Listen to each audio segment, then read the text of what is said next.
The bonus race then, race number 9. It's a Class 3 contest up over the 1650. The King Kwong handicap. Beauty Prince drops back into Class 2. He's only beaten ahead by Singapore Sling a couple of starts back. Dances with Dragon, down in class, up in trip. Good Omen still holds that Derby entry. Imperial Gallantry, runner-up course and distance last start. Circuit Hassler course and distance first time. Affluent Start, very consistent without winning as yet. Let's Take It Easy's on a hat-trick and down to High Volatility, up in class. He made all in Class 4 company last time out. Back at the touchscreen then for this final event, and again with the draw inside to outs. High Volatility found the front last time, they couldn't catch him. Why change? No, I think that'll be the tactics that they adopt, Andrew. And Beauty Prince, we know he's a genuine front-running type to roll forward. Affluent Start stepping up to the longer trip. She'd get a nice run on the back of the speed. Let's Take It Easy. We'll probably look for a bit of cover, and that's about where he should end up. The one little horse in the race I thought potentially could be one that changed the tactics was Marble Joy. He's had a trial over 1,600 metres of late. I'm not sure whether he's got the speed, but they might try and offset that wide barrier with a change of tactics. If he rolls forward, then it may just inject a little bit more pace. It's a possibility. Yeah, it would certainly suit Imperial Gallantry as well if there was some pace in the race. Paul, what have you got for us there? Yeah, track work here. The first one we're going to have a look at is a horse that's been up for a little while now, a Chater Legend. He's going quite nicely here in the mornings. Now, Neil Callan is doing the work on him, and this will be his 6th run for the season, Chater Legend. Barrier 10 is just a little awkward thing for him. I thought this was a good piece here. Circuit Hassler is working with Gobi Storm, who we'll see earlier in the card. But Circuit Hassler was the one on the inside there. He was going very nicely. Gobi Storm was the one on the outside. And Affluent Start, as you mentioned, the step up and trip should suit him. And he's going very nicely as well. And should get the best run in the race, Affluent Start. So I wouldn't be surprised if he won a very good race. All right, barrier 4, Zach Purton in the saddle. Let's get straight into the race analysis. And we'll start off with Let's Take It Easy. Won on IJC night. Super effort. They backed it up with this performance. And we've also got Imperial Gallantry, a horse you have to take note of. Wide down the outside. This is how he races. Gets out, looks for some room, and well, he can let down. Yep, and that's the way you've got to ride him. You've got to get him moving a fair way out, get him into motion, and we saw what he did a few starts ago. But Let's Take It Easy has been quite a revelation this season. When he first started racing, he was very speedy and over the shorter trips, but they've ridden him with a touch of patience recently when the fitness has been there. And he's found an extra 3-4 lengths and still might have more for further improvement. Yeah, well, it was a very good run. I found a place for him as well. I think he can keep going, and he's in good form at the moment, winning his last couple. I must admit, I thought the 1650 might have sort of been a little bit of a query for him initially, but it seems like he's revelling in it. Yeah. All right, High Volatility, who's seen the speed map, will probably find himself in this position once more out in front.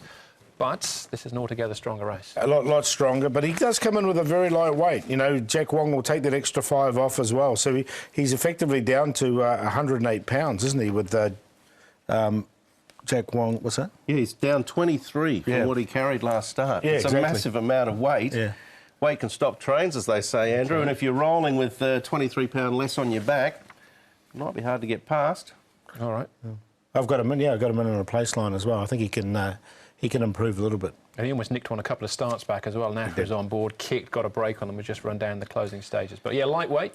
Yeah, it's Beauty Prince could be the little softener for him, potentially, and maybe if Marble Joy goes forward, but he's in form. All right, Dances with Dragon is a Group 1 winner in New Zealand. Huge first-up efforts over 1,000 metres. A little bit flat last time out and didn't get all the breaks here. No, he didn't. He's called Hall of Fame in New Zealand, and he did win a Levin Classic over 1,600 metres. He steps up here to 1,650 for the first time, and Joe Moreira jumps aboard. He's had the 3 starts. He's a very fit horse coming to this. Does come here to Happy Valley for the first time, but I think he'll be suited by the track, so I'm going to side with him. I'll play him safe. I've got him in for 4th. His first up run was terrific. A lot of horses, when they come here, they can often run well fresh, and then they sort of take 3, 4, 5 runs before they sort of find their feet again. So he might be in that category. Then again, he might love coming to the Valley too and that style of racing, but he's definitely got ability, we know that. Yeah, Chris Soda said originally he thought he was a sprinter, but 1650 the Valley could be ideal. That was Ping Hai Star winning that race. And Affluent Start, the last one we're going to have a look at, we saw him there in track work, and again, the form looks pretty solid without actually getting home with his head in front. Yep, and he had a real gutbuster a few runs ago as well to just sort of tighten him up. And I think stepping from the 12 to the 16.50 can often be a little bit of a question mark, but I think that fitness is there due to that run that he had a few starts ago, and he'll box seat from barrier number 4 and get his opportunity. Yeah, I agree. I think he's going to get a really good run in the race, actually. So I think from his low barrier draw, he puts him right in it. I've got him in the numbers. And that's Radiant Steed, of course, winning that race. So you could pay him a bit of a compliment were he to win earlier on the card. But Affluent starts. So he's had 4 starts so far for those 3 minor placings. Strong end to the programme, Paul. Yeah, it's been a good card, as we've highlighted throughout, but nice, strong finish. And the horse I'm going to side with here is Dance with Dragon, up to the 1650, Joe Moreira aboard. I think he can win. He's a Group 1 winner in New Zealand. Affluent Start should get the best run in the race. 1650 holds no fears for me. Let's Take It Easy. He's won his last 2. And if they do leave High Volatility alone in the front, he can be hard to pick back. So we're 2, 9, 10 and 12, but Exotics in a tricky race to finish. Yeah, there looks a lot of possibilities in the race, and I potentially might have missed the boat with Let's Take It Easy, but he's just such a much improved horse. I think he can handle another race in this class with only £2 extra to carry. So him on top of Affluent Start, Imperial Gallantry and Dances with Dragon. I'm going to play a trio. I'll bank at the 10, and I'll throw in Good Omen as well, because he's a horse that holds a nomination for the Derby. He'd need to win this to put himself into the picture, but I thought his first up run was OK behind Sir Red a lot. Yeah, I came very close to putting him in as well. I think he's an interesting runner here, Good Omen. We'll launch straight into the stats, though, and riding on the crest of a wave, Tony Millard, the big race on the weekend, a double in actual fact, because Silver Fig won as well. Yeah, just like highlighting his February. He's had a very good February with a 22% strike rate, as you can see there from his 23 runners. He's had 5 winners and 5 thirds, so a very good win rate of 22%. He's also had those 5 thirds as well. So he's in form at the moment. He's got Shishwan Dar, I think, is an interesting one. We've got Shishwan Boss as well, which is going round. But Shishwan Dar, I mean, we've both put him on to upset the favourite, didn't we? Yeah, I have no doubt Tony will have that steely eye in his look again there on Wednesday night. The stable's going terrific at the moment. All right, high-class action on Wednesday night then, Paul. Where are you looking for the best? I'm going to go with Born in China. I just think he's going to get the best run in that particular race. He'll be just in behind, and I think he'll be very tough to beat, Born in China. Loving Happy Valley, and he seems to be over all those leg problems that have plagued his career. So he's the best bet, and as far as the long shot's concerned, we'll take a chance with the Happy Bunch.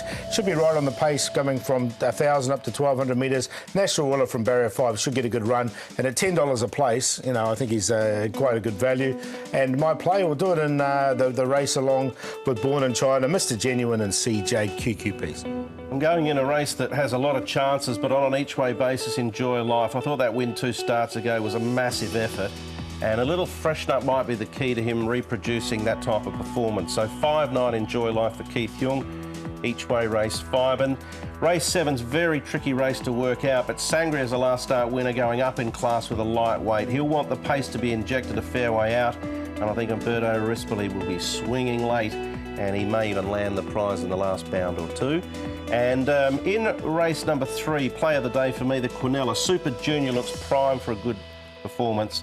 Him with Applause and Starlet for that Quinella, race 3. All right, we go to the last race, race number 9, and Dances with a Dragon. I think he had got all the breaks last time out. If Joe rides a hatful, he could have come up any price, but he's $7 as we speak.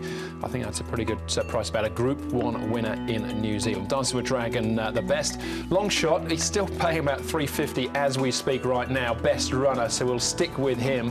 Hopefully he doesn't come up too short. I liked his last start's effort. Armin Lee, the trainer, Keith Young in the saddle. As far as the play is concerned, we'll stick with Dance with Dragon in that last. Dance with Dragon, Imperial Gallantry or Flash Home, and Affluent Start shouldn't be too far away. So 2, 5 and 9 in a QQP. All right, that's it as far as Happy Valley's 9-race programme is concerned. But a massive weekend coming up. And before we get there, Classic Emperor, Thursday night in Dubai. That's right, yeah, things are warming up, to say, pardon the pun, in Dubai. Yes, Classic Emperor, be interested to see how he goes. We'll be taking that simulcast. And then, as you've highlighted already, Andrew, the weekend, the Gold Cup and the Queen's Silver Jubilee Cup, and there'll be plenty of chatter about Pakistan Star, who resumes. Touch wood, everything goes to plan. Yeah, almost impossible to gauge what sort of price he's going to be, but if he turns up in form, he's a massive play, even though he's been off the scene for so long. Well, this is the key. If he behaves himself and everything goes well, you know, there was a big trial when he did win that trial, wasn't it, last time? But if he comes up too short, do you take the risk? Interesting one for the weekend too, Werther, of course, because he's on trial for Dubai as well. So all roads seem to lead to Dubai at the moment. Just going back to Pakistan Star, he'd been working a lot with Romantic Touch, left him sort of pretty much standing in a trial recently. He ran well on the weekend, so the lack of fitness race-wise for Pakistan Star might be a little query. But judged on that, maybe not. Yeah, Matthew Chadwick will be in the saddle as well. Joe Moreira rides Seasons Bloom. But that's the show. Thanks for watching. On behalf of Paul, Brett and the rest of the team, hopefully we'll see you at Happy Valley when we will be racing to win. Good evening.